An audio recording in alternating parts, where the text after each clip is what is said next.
Hello foodies. ఈరోజు మనం egg Schezwan noodles చూద్దామండి ఎలా చేయాలో. దీన్ని తయారు చేసే పద్ధతి మనం రెస్టారెంట్ల కన్నా చక్కగా ఇంట్లో హోమ్ మేడ్ ఎలా తయారు చేసుకోవాలో చూద్దామండి. ఫాస్ట్ ఫుడ్ సెంటర్ కన్నా మనం ఇంకా బాగా చేసుకోవచ్చు అనమాట.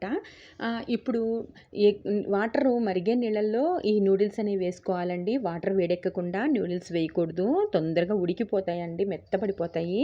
ఇట్లా జల్లెడ పట్టేసి పక్కకు పెట్టేసుకుందాం ఉడికినాక చెక్ చేసుకొని.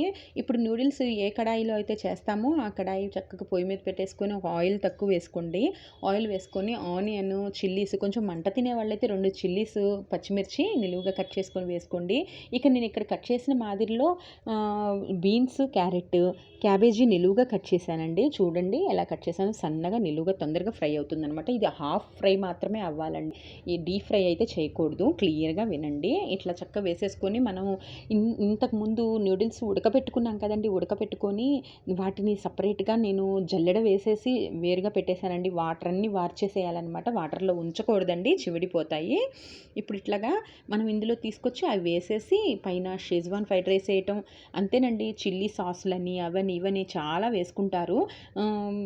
అవన్నీ లేకుండా కూడా చాలా బాగుంటుందండి. మార్కెట్లో దొరికే షేజ్వాన్ న్యూడిల్స్ మసాలా అని దొరుకుతుందండి. 10 రూపీస్ ఉంటుంది ప్యాకెట్. 3 ప్లేట్స్కి అయితే మనం చక్కగా వేసుకోవచ్చు. రెస్టారెంట్ కన్నా అదిరిపోయే టేస్ట్ అండి అసలు. రోడ్ సైడ్ ఫాస్ట్ ఫుడ్ సెంటర్లో చక్కగా ప్లేట్లో ఇలా పెట్టేసేసి టెంప్టింగ్గా ఇస్తారు కదండి, వాళ్ళకన్నా రుచిగా చేసుకోవచ్చండి మనం ఇంట్లో హోమ్ మేడ్. ఇప్పుడు నేను చూపించేది వెజ్ అనమాట. ఎగ్ది కూడా నేను ఆల్రెడీ చేశానండి. ఎగ్ది ఏం లేదండి, సేమ్ ప్రొసీజరు.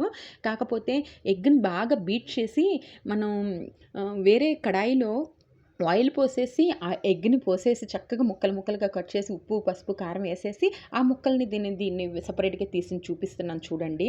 నేను చూపిద్దామనంటే ఇక్కడ కుదరలేదండి, మీకు ఎగ్ బీట్ చేసింది. ఓకే ఫ్రెండ్స్, మీకు నచ్చింది అనుకుంటున్నాను. ఇప్పటివరకు మన ఛానల్ సబ్స్క్రైబ్ చేయకపోతే ప్లీజ్ సబ్స్క్రైబ్.